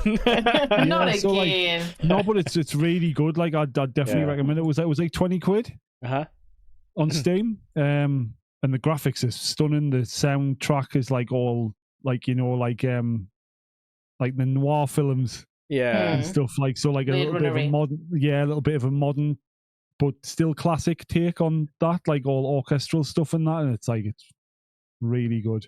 So yeah, it's definitely like got Blade Runner vibes to it, but you're a detective. It's really cool. I do like that element of like, oh, I'm on like my third like body type of thing. That's some fun. That's a fun world to be able to play in. Is it a bit like Observer? Remember that game with like Rutger Hauer? Where he was in that block of flats, it was all a bit Blade Runner, and he was like going into different flats and apartments trying to investigate. I think it was a disappearance or something. Yeah, it's sort of like that, but like totally like, it's weird because the way the people dress in the game looks very like 1920s. Yeah, but it's in 2339. Bit Bioshocky. Yes, it's very it's like like an old detective movie mixed with Bioshock in the skyline of New York City. And are you like 3D controlling a character, or is it like point and clicky type of stuff? There's well, you're controlling them, but there is a bit where you do have to like go like, analyze that, and it's a thing that you wouldn't see if you hadn't looked over there. So you can like analyze like blood spatter and stuff, but he does it all with this like weird like UV lamp that's like got a fan on the front of it, and it like shows you the trail and stuff. It's proper crazy. That sounds quite cool. That it's really good. I do like when people smarter than me explore new detective ideas, because I do like a detective mystery, but I'm always surprised at how like inventive people are around like mystery writing and stuff like that, for sure. Yeah, because I didn't know what to expect, because I looked at the reviews on Steam and it got like really good reviews and stuff, so it's good. I've still got some Steam Christmas money left, so I'll buy that. And when you went into your first case to like reconstruct it, he was like, he wasn't supposed to. He was supposed to like the police chief was like, see it's a suicide and just leave. But like your detective guy's like, no. So he gets this like gauntlet thing, and it's like this metal piece with like loads of different bits on your fingers, and then like you sort of like manipulate time with it. It's proper bizarre. Nice. So you've got to hit the right combination of like the triggers to like get it powered up. So like you've got to press like RT then LT, but it doesn't tell you which order to do it. You just work it out by which side the bar's on. So and then after you've done a crime scene, you've got like this like sort of digital evidence board. Oh yeah. Where you're like placing like bits. It's like sort of like a chess puzzle. You've got to like crack the case with. It's really good, like really. And I thought it was like, I'm going to think too much here, but like it's quite intuitive, and it's very like cinematic as well. It sounds like it sort of holds like your hand the way through, but you feel like it's not. You're like, I'm having to think really hard here, but like, it does go either way. Yeah. No, that sounds cool. I'll put that on my wish list. Thank you. Yeah, I haven't played a good mystery game for a while. This was one thing I wanted to mention, because like, you know, we say it's gaming up north, but we never said it had to be only video games. Like I do occasionally dabble in like the Pokemon card game. I had some lots of fun this year, you know, playing real life cards in a card shop with other nerds, you know, writing people's faces, you know, slapping down. What was I playing? Did it smell acceptable? Yes, the Northumbrian Tin Soldier is a nice store. That smells very nice. Excellent. It's in Shields. It's in North Shields. It's very good. Yeah. But like a weird thing happened though, because I feel like everyone got like too competitive, and that's a thing that can happen to me in video games and anything. If people get a bit too serious, I kind of nope out, and I don't know what that says about me personally, but like. Or if I'm just here for a good time, everyone. Yeah, like, games leave are me games. alone. Games are not life. If I'm you get just too a little guy. Games... It's my birthday. Yeah. Leave me alone. You said that last time, sir. Get out. But yeah, like so the Pokemon hobby's it's had a boom in popularity, which is nice. But you know how like in shooting games and stuff where the meta will change, like in card games it happens because new card expansions get dropped in. Over the year I definitely like fell out of love with like the meta game. You know, like the new decks that people were building just weren't fun to play against, and like I didn't, you know, when you can't find your place anymore, where you're like, nothing like really appeals to me. I'm kind of stuck in a rut like that with it at the moment. Just go back to playing Pogs. I should. I've still got my Pogs. They're almost Yeah. within reach, but you know, in a plastic tub thing. But yeah, so like, and then there's like this new Pokemon card set coming out early next year that has all the collectors in a frenzy. So I don't even know if I'll be able to physically play a Pokemon anymore, because I think it's gonna get bought out of all the stores for the foreseeable future. So that kind of sucks. So this was like the year that the Pokemon trading card game died. Is it getting to the point now where it's just a big expense to even buy the cards? Yeah. Sometimes, yeah. Like especially if it's like a popular Pokemon like an Eevee or a Pikachu, like if you want one of those for your deck, you're talking like, you know, £10 per card. And you sometimes need like 3 of them. Which when you weigh it up against like, if I bought packs, would I find any of these? Probably not, and I would spend 30 easy, but you know, you get the little gambling hit. So yeah, to be surprise mechanic. Remember, that's what it is. Surprise mechanic. You know, they do have a free app where you can actually play the card game, and it's pretty easy to afford cards on there to like build decks. Like, it's just stupid. It's not free to play. Like, it is free to play, but it's not like you can't put money into it. So that is one good thing they've done. So maybe I'll have to just go online if I can't find physical cards, but there is something fun about the physical act of slapping a card down that has a monster on it. I'm glad you went there after seeing physical act of. I would have gone somewhere else there. How dare you kill my Bidoof. Listen, I firmly believe that we should push back against digitalization of all media and joy. Oh, I will go again. No, you should have options. People should have the option to have physical joy of media or digital joy of media. Print my damn cards more so I can actually, so I don't have to fight. And Netflix, give me that Midnight Mass Blu-ray, please.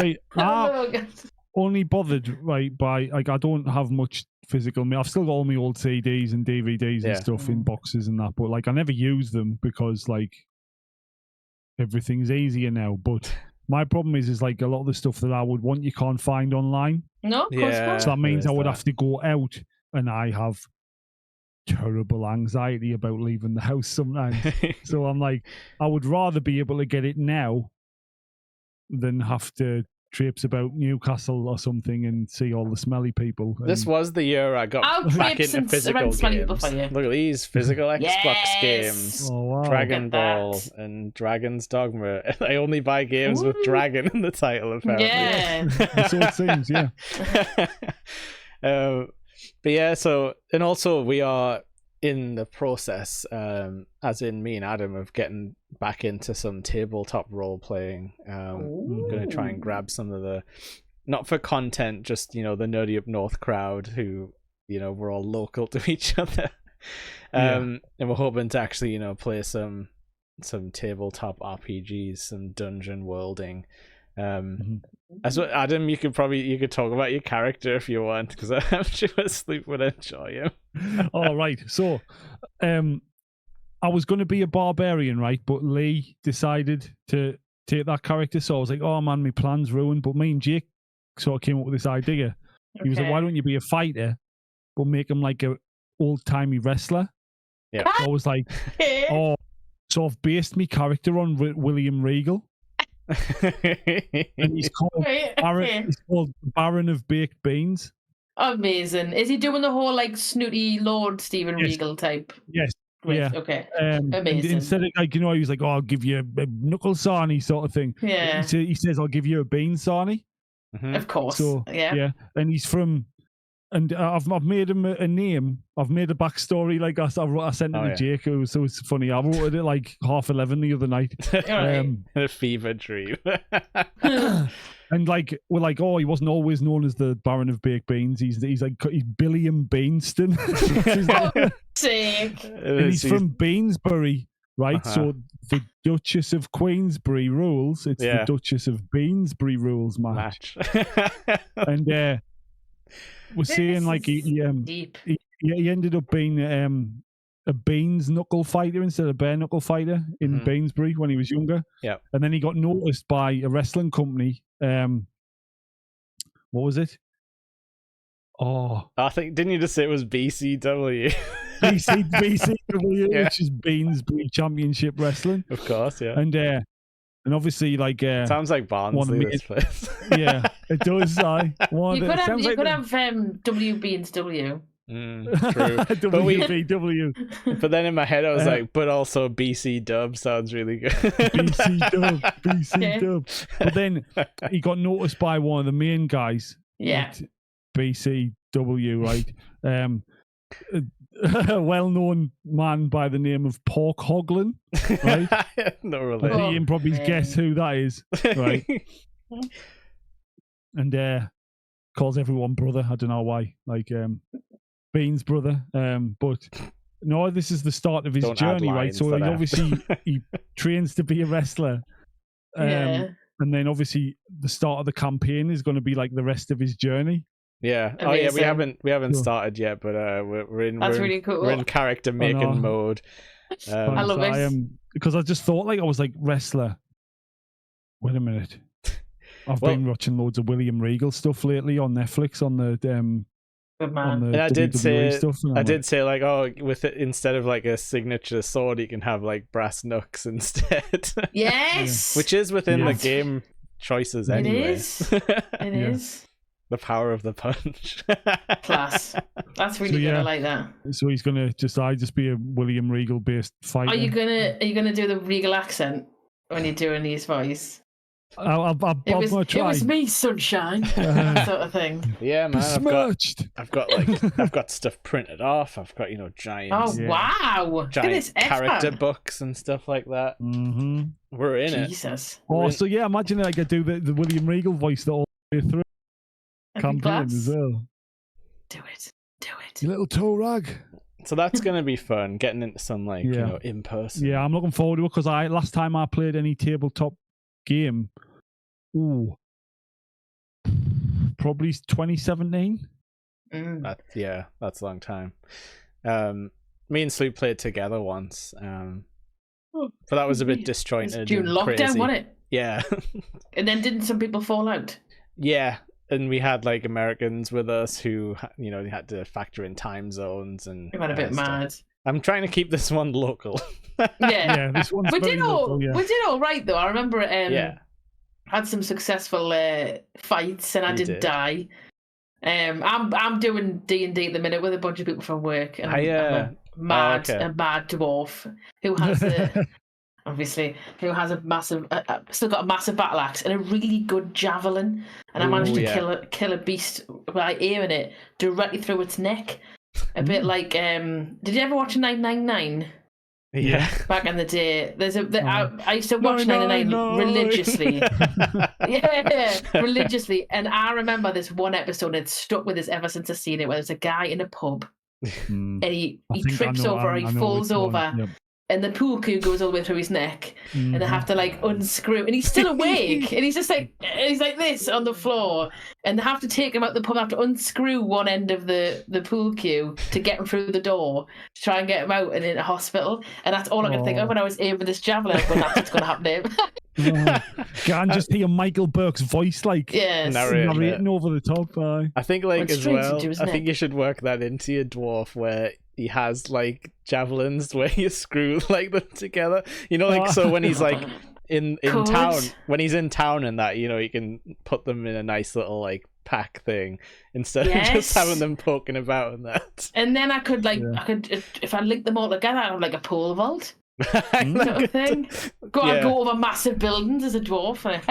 Modular, maybe handy. Yeah.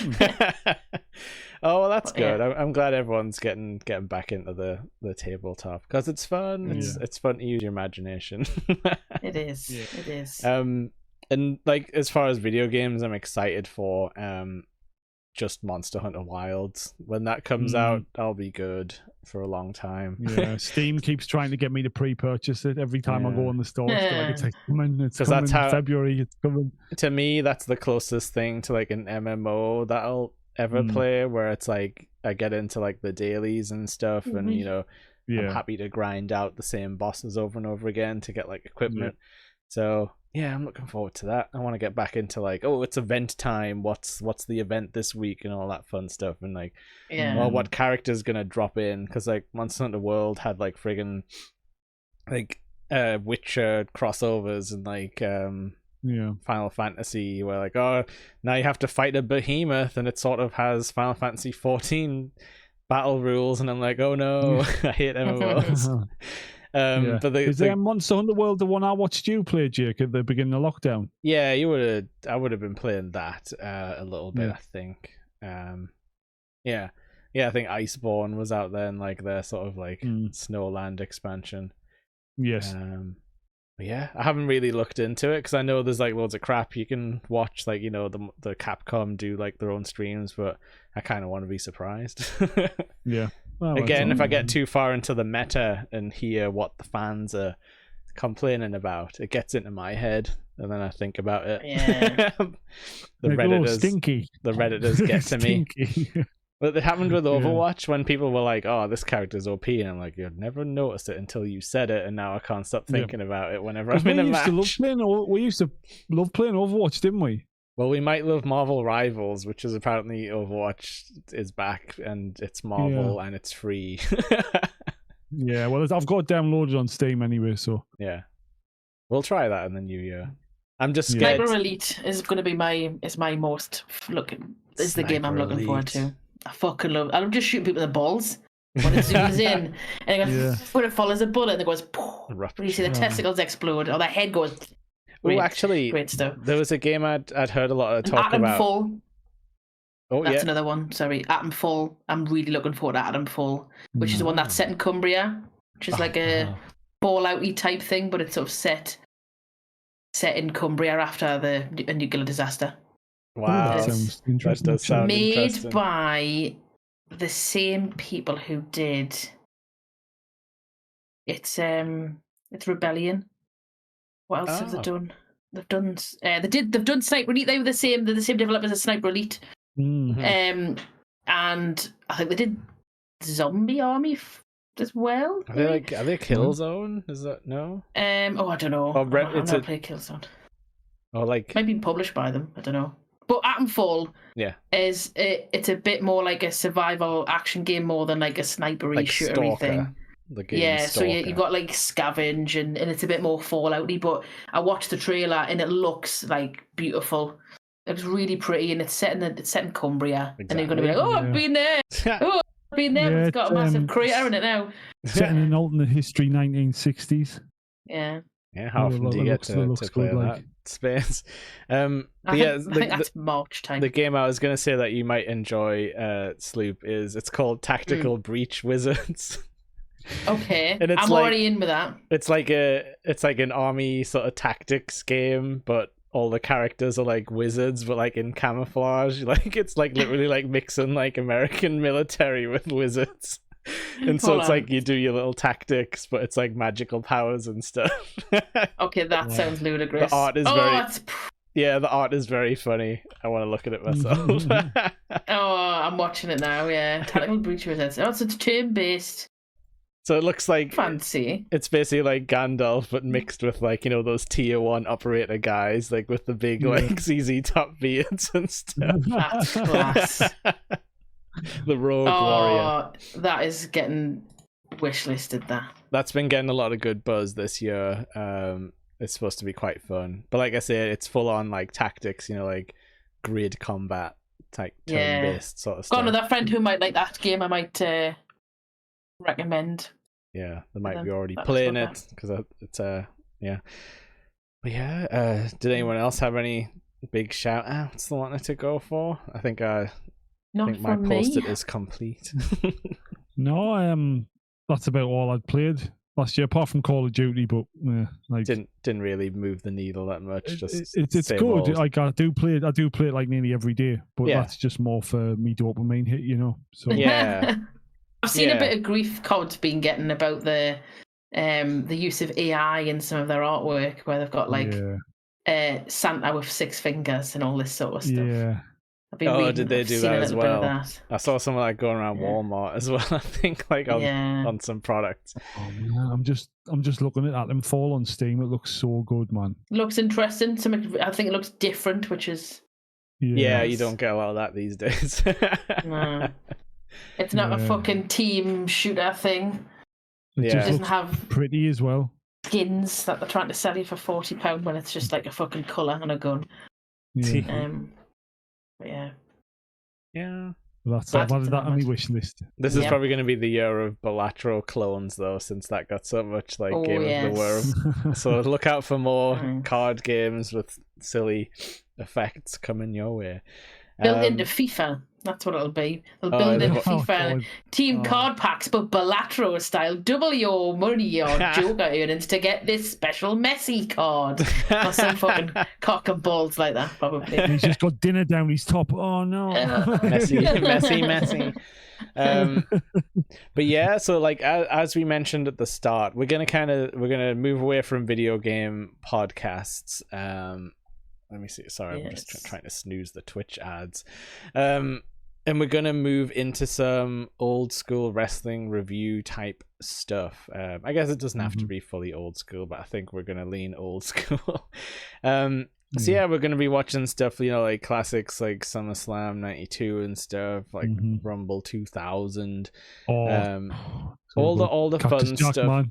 Yeah, all the fun stuff from when we were kids. But I'm also hoping Sleep's gonna bring in some weird and wonderful WCW to educate us on that side of things. I'll admit, I never watched a lot of WCW when I was a kid. No, but recently you've been digging in, haven't you? I've been sort of finding stuff and mooching around and actually watching some of the stuff, especially early 90s WCW. Fucking good. Yeah. Like 90, I mean, it's definitely got shit. There's a lot of wrestle crap in it, as I would say. Yeah. But there's some cracking stuff in it. Like 93 and 94 and WCW are great. Yeah. 92 is some ropey bits in it, but generally overall, it's been thoroughly entertaining watching some of it. I've got a couple of things in mind. Yeah. It's definitely a different flavour, and I think I just love wrestling, like for the fact it's all on Netflix now. For all the WWE stuff, I've been watching stuff from like the 90s and early 2000s, and I'm just fixated on it. Like I can't do anything while I've got so usually you've got something on and you can do other stuff. I'm like just sitting and watching. The only disappointing thing is like a lot of the old Raw and SmackDown stuff, not all of it's there, but I have noticed they've been dripping a couple of episodes in since, so I don't know if they're just clearing up copyrights or contractual things before putting stuff on. I wouldn't be surprised if it'll take a few months to get stuff put on. I tried to watch all of like the 2002 pay-per-views in order. Mm-hmm. I went to go on Unforgiven, and it says coming March 2025, so that means all of them. Oh, so like March. Actually, wasn't there a guy in Naughty Up North saying he couldn't find Unforgiven 98 or something? Or was that... Well, I thought it would be because Unforgiven 98 was it was one of the last ones where it was in your house. Right. Whereas Unforgiven 99 wasn't in your house, it was just Unforgiven 99. In my house? I said, have you checked in your house? Because the next thing I'm going to do after I've watched all of the Clash of the Champions, the WCW Clash of the Champions, which is what I'm doing at the minute, is I'm going to watch all of the in your house pay-per-views because I love the in your house pay-per-views. I've got a proper soft spot for them. And the Unforgiven, I think the very, very last one that was in your house was potentially Bad Blood, which was the 97. No, it wasn't 97. It was what was the one afterwards? He had Unforgiven, and he had one more after that, which I think was the last one to use in your house, and then they just stopped using it. So I thought it would be in there, but he said it's not. Bad Blood 97's where Kane appeared, wasn't it? Yeah, it was and that was one with the first Hell in the Cell match. Yeah, Shawn Michaels. Mine, tell you what, I've always liked it. Shawn Michaels, right? Fucking class wrestler, one of the best ever. But I've seen like some of the stuff when he came back, like early 2000s. Or he could still go like after breaking. Oh, he was just class. So good, like you think he's like down and done, and he just does a kip up, and he's just like, and everyone's just like, oh, I was like getting right into it. I was just still got one left in me. Yeah, but I'm up to the bit now, Jake, where Triple H is in his Gaston phase. Oh god, fully clean shaven. He puts all the weight on when he stops the steroids, and he's got all the weight on him. And he looks a little bit loosey goosey. Yeah, when he was dabbling in acting. By the way, Sleep, did you know he was on the casting sheet for Thor in the MCU? I did not know this either. I know he was a Blade Trinity. That's the only thing I knew him from. No, Sammy dropped this knowledge on me when we were like doing that episode, and it was like I was just imagining the alternate history where it was Triple H. He was down to play Thor. Yeah, like full on, like instead of Hemsworth. I'm not right. Look, Triple H, cracking heel. Yeah, great heel, but you can't. It's so hard to separate that now. From him, that him coming out trying to be Thor just would not work. He's Loki, if anything. Yeah, come on, Thor. I think he'd be Odin with a fucking migraine. He would just be a grumpy old sod. Yeah, no, he'd be like... I mean, he was all right in Blade, but it's funny, man, because like him and Ryan Reynolds have great chemistry on that. Since when have you seen my dick? that is a very good joke, but you're gonna make me look up his name because it's very good, Sleeping, if you don't remember like his character name in Blade. I can never remember, but... I can't remember it. I mean, I think the worst name he ever had was Terrorizing, though. Jocko Grimwood. Get away, Mr. Grimwood. That's his official name. Nice. The guy with the Pomeranian. Yeah, maybe we'll do Blade one week when we're bored. Yeah. It's a shit Blade as well, do I have to? Shit Blade film. The wrestlers at the movies. We'll do Kevin Nash and the Punisher.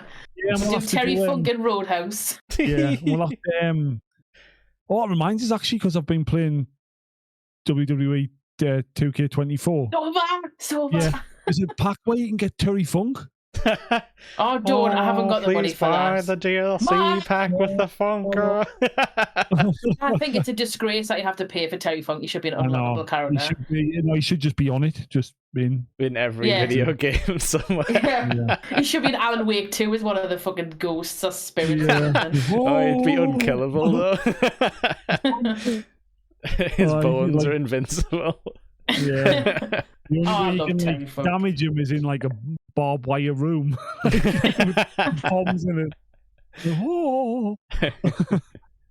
Oh man, he's such a dude. But no, we can't rip off everything the Attitude Era podcast does. I'm sorry, we're gonna draw a line somewhere. Yeah, exactly. But no, we're gonna get into some wrestle fun in 2025. Because I've totally fell out of watching it. But you know, there's certain things I've heard, certain lucha bros that could get me back into watching WWE, but they're gonna have to work very hard to get me back. That's all I'll say. So I've just got like the nostalgia feels for it, so I'll still watch the new stuff, definitely. Paul's like you should show the new logo. Can I do that? Like, I could get it on. I find it in the Discord, couldn't I? Yeah. Can I bring that on screen? Do I have got the skills? What it takes? Of course you have. To be number one. Beep beep bop a doop a doop beep. It's up here. Drag and drop. That was a nice bit of Seinfeld. Drag and drop, and then say yes. Ooh. It's bigger than all of us. Yeah, we're gonna be called the Nerdy Up North Ramblecast because it sounds like Ramblecast. But we'll still be rambling because we never stay on topic and can't stop, won't stop. And I'll definitely try and throw in a couple of Dusty Rhodes impressions. I was gonna say that like the impression vault is gonna be opened because like there's not a lot of video game stuff you can do that apart from Wang from Tekken going ooh. Oh no, hold on. And what about Mario? Yeah, true. Exactly. Yeah, but there's a lot of wrestling impressions to be done. Yes. Oh, there is. Yeah. I expect you to scrub up on your Regal impressions, mind Adam, if you're going to be playing them in D&D as well. Paul's saying that I asked for an old school look for the logo. I did think it was probably best for us to like go through the eras if we're gonna like be messing on with this stuff. Yeah. And if Paul gets bored one day, I'm sure he'll knock up an Attitude Era style one with the scraggly lines. But I'm looking forward to it because we do talk about wrestling a lot, even on our gaming podcast. It's usually our warm up chats, and it became more and more like as the year went on. So it's kind of like it kind of makes sense to do a bit of a refresh. And like I say, we've got plenty of stream time to talk about video games. But also we're going to be in the theater of the tabletop game this year, so that'll probably take a while. I'm gonna be busy, like, which is good because I've never usually got any plans. So And me and Sloop regularly see live wrestling at the moment, because Sloop I need finds to do out that. That's a thing on my list for 2025. I need to see. We'll get you to a show. Jake, I did get tickets for the February one. Excellent. So we can probably get Adam at North 2. Thunderstruck 2. Is it 3 in July? It's a Thunderstruck 3 where Tajiri's going to be there. Yeah, Tajiri in July. I can get you if he's still really good, because I'm watching the early 2000s stuff, and he's good, man. I mean, bear in mind the man is 50 now. Yeah. So as long as he does the mist, I don't give a fuck. Yeah. Oh, if I get hit by some Tajiri mist, that's going to be like my childhood dream achieved. Well, not a full blast, tickets. but just like, Yeah, a drip. Like the peripheral mist. I've bought bleacher seats because for me and my other half. Yeah. If you are coming along, you can come and sit with us in the bleachers if you fancy. Yeah, because it's just general admission for that stuff, isn't it? So. They were reasonable seats. Actually, we got to see the ring really well, and it was a little bit cramped, but it's live wrestling, so it's always going to be a bit grotty, isn't it? And divey. The dome looked cool though. I thought it looked really well done out. So hopefully they'll kick it out the park this time again. Yes, but I'll get to tickets sorted. It's not till July. We've got plenty of time to plan. Yeah. So hopefully next time we do a podcast, me and Suit will be able to talk about a real wrestling show that we went to also. And be like, they've announced one of the matches for it as well. Yeah. Which looks good. It's basically two blokes that lariat the show with people. So my kind of wrestling. Yeah. Excellent. But yeah, that's gonna do it from us, from the Ramblecast. Goodbye. We had lots of laughs. We used to do silly sketches before we got too busy with stuff to do But yeah, we'll probably go on way more silly tangents on the wrestling show. And also there's been talks by our two Top Grumps lads who Sloop. I don't know if you've ever watched any of their stuff. They basically make fake Top Trumps cards. And just rank people. That was why I was dressed up as Hogan, because we were doing Thunder Lips from Rocky 3. God. So yeah, they've asked if we can sponsor their show, and I said yes, as long as they sponsor our show. So we might get we might have to pull together a promo or something for them at some point. Oh my god. We can do wrestling style promos, come on, it was easy, man. Easy. I'll just do a British Bulldog one where I'll just go championship and then where's my title shot? Let me tell you something, Tony Schiavone. Have you watched the Shockmaster thing yet, or is that tomorrow? No, that's tomorrow night. Okay. That's tomorrow night. Because you have to pick. I know you've probably seen the clip before, but I think Bulldog's on commentary, or he's on. He's what the fuck? Yeah, you have to listen for him say. He said he literally goes like, he fell on his bloody arse. Like, I've got to listen for that bit. I'm very much looking forward to it, because there's a couple of people who I'll be watching it with who have never seen the Shockmaster's entrance, and I think they're in for a treat. Okay, I need to try and make this tomorrow night. If I haven't fallen asleep. It'll be from 7:00 tomorrow. So and Sleep Secret Discord. If you're not a member, screw you. Oh shit! Or ask me. And you can if you're not a member, you'll never be. Get out. Friends only, invite only. Yeah. But yeah, that's gonna do it from us. Thanks to everyone who's been along for the ride. I just seen Sarah Peaches dropped in saying they've been recording something from the Women of Nerd Culture. But dropping their 22-month subscription, we will get back to playing games for you. I do promise. And she's asked for Randy Savage. Stuff. Yes, he's going to be on the first thing. No, he's not going to be on it. He won't be on the first one. No, be on. Would he be on the one I might? No, he won't be on one of the ones. We'll talk about him and Ricky Steamboat at WrestleMania 3. Yes. We'll find a reason to talk about that at some point. Exactly. But yes, or a reason to bring up Cream of the Crop at some point. I'm always thinking about Cream of the Crop, but I'm not going to do a Savage because my throat's a bit scratchy at the moment. Yes. But yeah, thanks everybody. We're gonna say bye now. I'm gonna hit that intro back again. It's the last time you'll see it. Everyone cheer for the amazing Adam song with my silly vocals on top. How do I go back to that? This one.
Two.